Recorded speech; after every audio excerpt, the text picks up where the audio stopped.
peeps and freaks out there. This is Laura Graves. Make sure you subscribe and like. Today's episode of my Fright Night is about John Carpenter.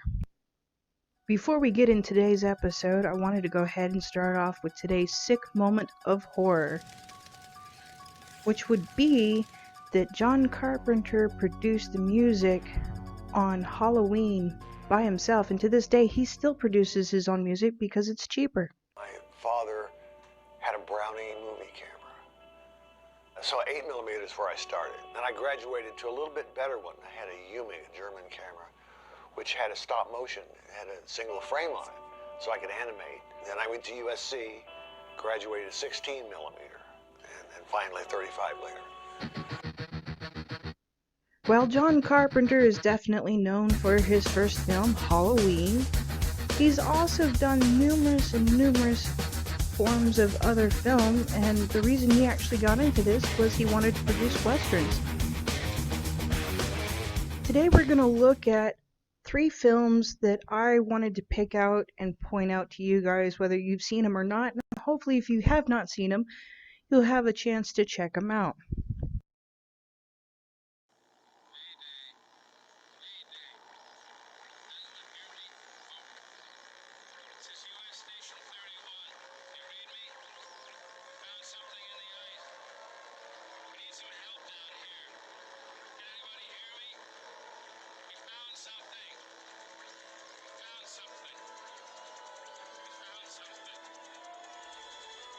In 1982, John Carpenter's The Thing was born.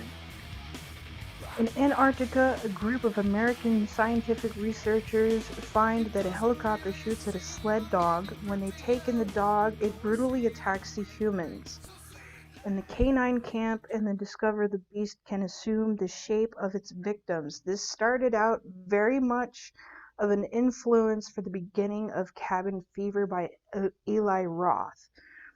The thing about this is that John Carpenter is very keen on letting us know that evil can be the other thing out there, but it also has a way of becoming ourselves.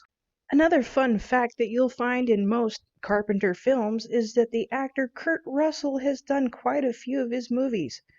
Maybe he likes him. Maybe Walt Disney was right about Kurt Russell.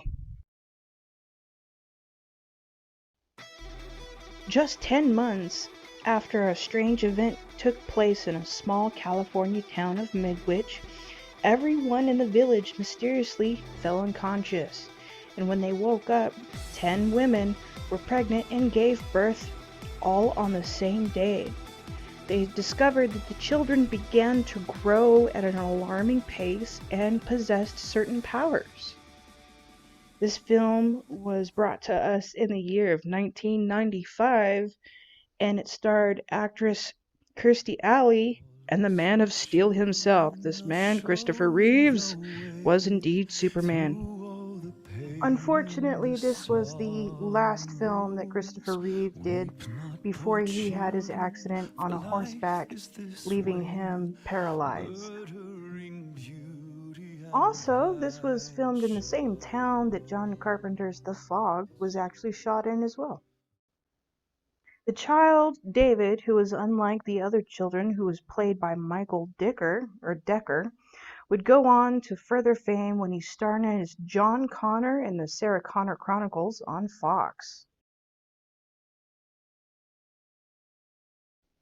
In 1983, John Carpenter gave us a beautiful, visionary picture of Stephen King's Christine, where a young boy falls in love with a 1958 Plymouth Fury by the name of Christine.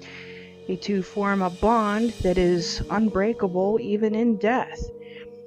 That when some thugs decide that they're gonna destroy the car comes back to life and has a fury all on its own. Stephen King's popularity was such at a high time that this film was made prior to the publication of the actual novel. John Carpenter actually refused to go to the premiere of this movie because he says that when he goes to premieres, something bad always happens. Even though this was a Stephen King novel, the film itself was actually shot in the same neighborhood as John Carpenter's Halloween. Could you imagine Michael Myers driving Christine? Ooh. When audience would hear the sound of Christine revving her engine, that wasn't a Plymouth Fury that they heard. Nope. It was a 1970 Mustang 428 Super Cobra jet. And they used that and dub over what an actual Fury would have sounded like to make it sound more sinister.